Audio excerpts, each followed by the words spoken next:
Every year on Christmas Eve, my parents drug us. I finally found out why. Yeah, you read that right. Maybe you even read my post last year? I was pretty panicked when I wrote it, so it was short, but it was real. It's pretty simple for how crazy it all sounds. Every year on Christmas Eve, for as long as I can remember, my parents drug us with sleeping pills, something about not being awake when Santa comes. We have a whole schedule the family keeps to. Dinner at 5. At 6, we put on our pajamas and watch that shitty movie, It's a Wonderful Life. And yeah, the PJs match. And then at 8:30, we all use our last bit of eggnog to wash down the pills.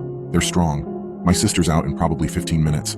I take a little longer, but I'm always asleep by 9. Then we wake up the next morning, groggy but okay, and Mom gushes about everything Santa left under the tree. Because we're good. It's all bullshit. My whole life I thought this was just what you did on Christmas. You have to be asleep when Santa comes, right? Otherwise his magic doesn't work, so we took magic pills to make sure we'd be asleep. As a kid, it all made sense. You don't question shit like that when presents are on the line. Your parents are the law, and you don't question them either. I only started to think that it was weird when I hit middle school. By that age, you don't believe in Santa anymore. Or you shouldn't. The last holdouts get mocked, and the rest of us start talking about things like Xboxes and sneakers and how we're gonna get them. Me? I only had one question when the topic of Christmas came up. When did you guys stop taking the magic pills? That's a question that falls under the family business only clause, and I regretted it immediately. If any of them told their parents, I'll never know. In a bigger city with more oversight, someone would've, or should've, called CPS. Out here, population 5,108. Yeah, I checked. Bumfuck nowhere left of the oil fields. No one gave a shit that some kid's family was drugging them for some peace on Christmas Eve. The day I asked that question, all my friends howled with laughter while I sat there beet red and trying to play it off as a joke. That was the day I knew it wasn't normal. Last year, I'd finally had enough. I got sick of the lies, sick of the matching pajamas, sick of playing pretend that we were having the perfect family Christmas. I wanted to know why my parents drug us. I had to know why.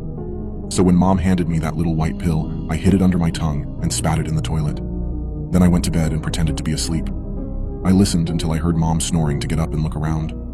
I wasn't surprised to see the tree stuffed with gifts already, Santa who, but that was it. I wasn't finding any secrets, nothing unusual or weird, until I saw them. I was reading the credit card statement, so sue me, they drug us, when I saw movement outside. We always have a white Christmas, and by that time the street was dead quiet, so when I saw something rush by the window, it startled me. I just about opened the front door to go look when I saw them. Lots of them. Landing on the roofs one by one and crawling into the chimneys of every house. I don't even know how to properly describe them. Is that what PTSD does? Stops you from remembering things? Because I must have PTSD. I know I have it. I have to have it. I crouched by the couch, hiding behind the curtains and watching these giant red spidery things as they skittered across the rooftops. They'd reach a chimney and one by one hop in the air, tuck their legs into a line beneath them, and shoot down the chimney. They'd be gone for a few minutes and then shoot back out, mostly with nothing, sometimes with random items or decorations.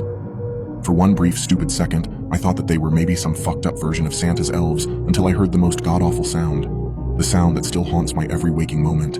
Agonized screams of pure terror, wailing, crunching, grinding. The sound of someone's body being forced up the chimney. Human bodies don't fit in chimneys, not like that. I watched in horror as the Smith's daughter Maggie came up the chimney, pulled by two of those freaks of nature. By the time they pulled her out, she'd stopped screaming. I don't think she was alive by then. I hope she wasn't. Her body wasn't right. It was like a tube of toothpaste that had popped. I sat there in shock, watching the Smith's roof turning pink before I felt the gravity of what I'd just seen bury me. Suddenly, I knew why my parents drugged us, and I needed to get to sleep, fast. I ran straight for the bathroom and poured out 3 of those little white sleeping pills, then dove into my bed. I pulled the covers over my head and started chewing. Have you ever tried to chew pills? They're not supposed to be chewed. They taste like shit. I just about threw up twice. It didn't help that I could hear those things getting closer.